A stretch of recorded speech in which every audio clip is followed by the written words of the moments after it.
وصفة النهاردة الفراخ المشوية في الفرن هنعملها بطريقة سهلة وجديدة وبتتبيلة مميزة هتخلي طعمها أحلى من الفراخ اللي بنجيبها من برا.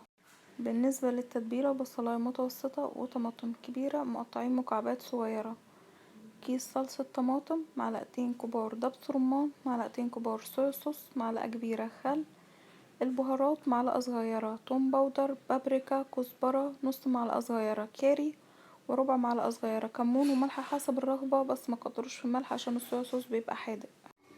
في طاسة على نار متوسطة حطيت 3 معالق كبار زيت، وأول حاجة ضفتها البصل هشوحه شوية، وبعد كده هضيف الطماطم وأقلبها كويس وأسيبهم لغاية لما يتبلوا. بعد كده ضفت الخل والصويا صوص ودبس الرمان وكيس الصلصة، وآخر حاجة ضفتها البهارات. هقلبهم كويس واضيفلها فنجان صغير مية واسيبها لمدة 10 دقايق على نار هادية، وبعد كده هقفل عليها. هتسيبوا التتبيلة دي 10 دقايق تبرد شوية قبل ما تعملوا بيها الفراخ. بالنسبة للفراخ هنعمل فيها شقوق بالسكينة زي ما انتوا شايفين في الفرخة كلها، وهنقلبها الناحية التانية وتعملوا شقوق زي ما عملتوها في الناحية الأولانية. طبعا الفراخ دي منقوعة في مية وخل وملح قبل ما استعملها. هنقلها لصينية مدهونة زيت، بعد كده هضيفلها التتبيلة، بس مش هضيفها دفعة واحدة، هضيفها تدريجيا عشان الفراخ تتشرب التتبيلة كويس.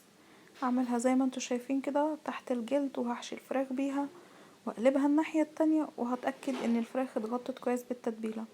بالنسبة للشغل اللي اتعملت بالسكينة هتخلي الفراخ تمتص التتبيلة من اللي احنا حطيناها تحت الجلد وتخلي طعمها احلى. لما نيجي نسوي الفراخ هنخليها على ظهرها، الوراك تبقى الناحية اللي تحت.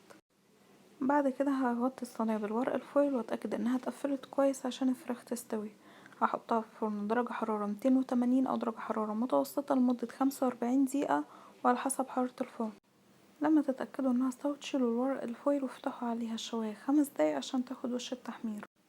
كده الفراخ بقت جاهزة للتقديم. الصوص اللي انتوا شايفينه ده الصوص اللي بقى مع الفراخ بعد ما استوت. ممكن تستعملوا كصوص تغميس او بيتاكل مع الرز او يتعمل بيه صلصة المكرونة، وهكتب لكم المقادير تاني في صندوق الوصف.